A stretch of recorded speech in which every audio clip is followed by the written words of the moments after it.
Vamos imaginar, vamos supor que você seja dono de uma franquia de ônibus, tá? Que você tem aí uma franquia de ônibus normal, desses que levam as pessoas do ponto A para o ponto B. E aí você é dono de uma franquia de ônibus. E você tem os seus funcionários, tudo bonitinho, tudo certinho. Só que você tem um funcionário que é diferente dos outros. E esse funcionário, ele é proativo. Ele é aquele funcionário que quando encontra um problema, ele vai e resolve o problema. É uma pessoa dedicada, né? Uma pessoa que não fica buscando obstáculos nem desculpas, né? É uma pessoa que resolve o problema. Esse funcionário é um bom funcionário ou é um funcionário ruim? Por que eu estou fazendo essa pergunta, né? O que isso tem a ver com o tema da live? Inclusive, o tema da live é como estimular o potencial da criança. Por que eu estou fazendo essa pergunta? Porque ontem eu vi na internet uma manchete, uma notícia, de que um rapaz, um passageiro, ficou muito bravo com a demora do ônibus para sair. O ônibus estava na estação, no terminal, e o passageiro ficou muito chateado com a demora do ônibus para sair. E ele simplesmente decidiu que ele iria dirigir o ônibus. E ele pegou o ônibus e saiu com o ônibus. Ele mesmo foi fazer o trajeto do ônibus. E ele seguiu ali o trajeto do ônibus porque ele estava chateado com a demora. Esse rapaz foi preso e eu fui ler a matéria, e na matéria dizia que ele era um motorista de ônibus de uma outra linha. Ele era motorista de ônibus de uma outra empresa. E ele foi preso. E me chamou muita atenção, tanto a história em si, quanto o fato dele ter sido preso. Porque o que esse rapaz fez, não estou defendendo, tá, gente? Não estou dizendo que é certo ele pegar um ônibus que não é dele, obviamente não. Mas o que ele fez na prática foi resolver um problema que ele tinha, né? Ele tinha um problema, o ônibus estava demorando. A única coisa que ele podia fazer a respeito era esperar, né? Ou simplesmente ele mesmo ir lá e resolver o problema dele, já que ele sabia pilotar o ônibus, dirigir o ônibus, não sei qual é o verbo que se usa para. Acho que é dirigir, né? O ônibus também é dirigir. Enfim, eu sei que ele foi lá, dirigiu o ônibus e levou o ônibus embora. Em dado momento a polícia pegou ele e ele foi preso. A atitude dele tá errada, sim. Ele não tem que pegar um ônibus que não é dele. Mas ele foi proativo. Ele usou ali uma qualidade, uma habilidade, usou de um jeito esquisito, usou de um jeito negativo, mas usou. Ele é uma pessoa proativa, porque se ele não fosse, ele não teria feito o que ele fez. Porque para você ter coragem de você estar bravo com uma situação, ir lá e resolver um problema, ainda mais desse porte, né? Ele teve coragem de levantar de onde ele estava, sentar no lugar do motorista, tirar o ônibus da garagem e ir embora. Ele foi corajoso. E ele foi proativo, ele resolveu o problema dele. Então, essas são qualidades. São qualidades que ele aplicou de uma forma negativa, são qualidades que ele aplicou de um jeito ruim, mas ainda são qualidades. E por que eu estou falando disso? Porque o tema da nossa live é como estimular o potencial da criança. E a gente passa muito tempo brigando com a criança, a gente passa muito tempo castigando a criança, a gente passa muito tempo preocupado com o mau comportamento, o meu filho não me obedece, o meu filho não toma banho, o meu filho não guarda os brinquedos. Esse é o nosso foco, né, enquanto educador.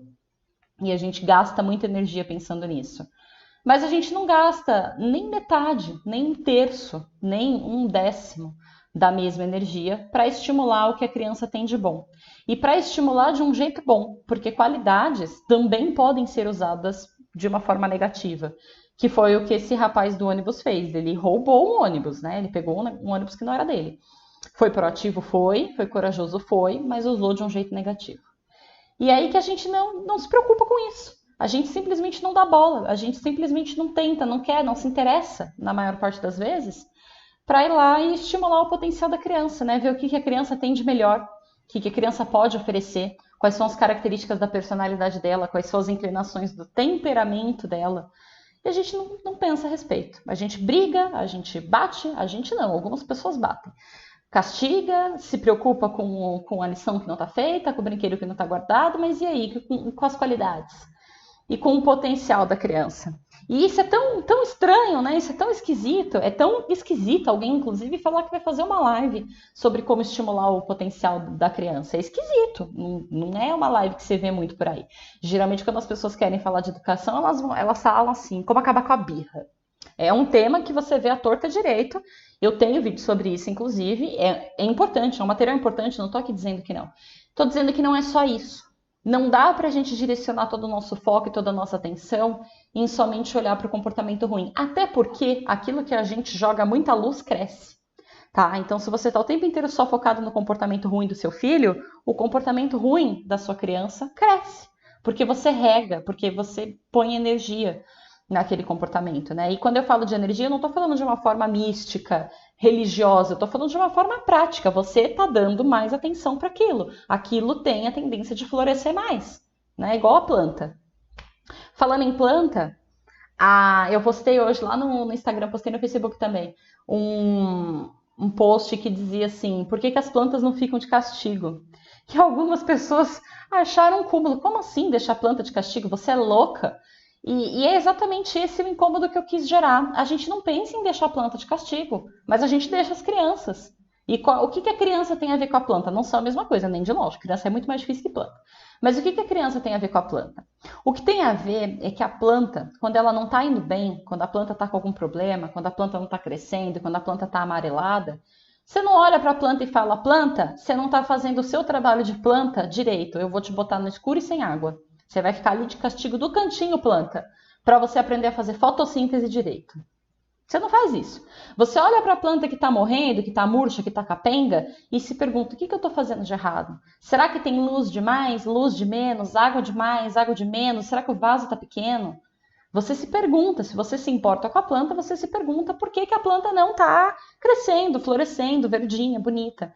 E a gente não faz isso com a criança. A criança tem um comportamento ruim, a gente joga a culpa inteiramente em cima da criança e quer castigar o comportamento.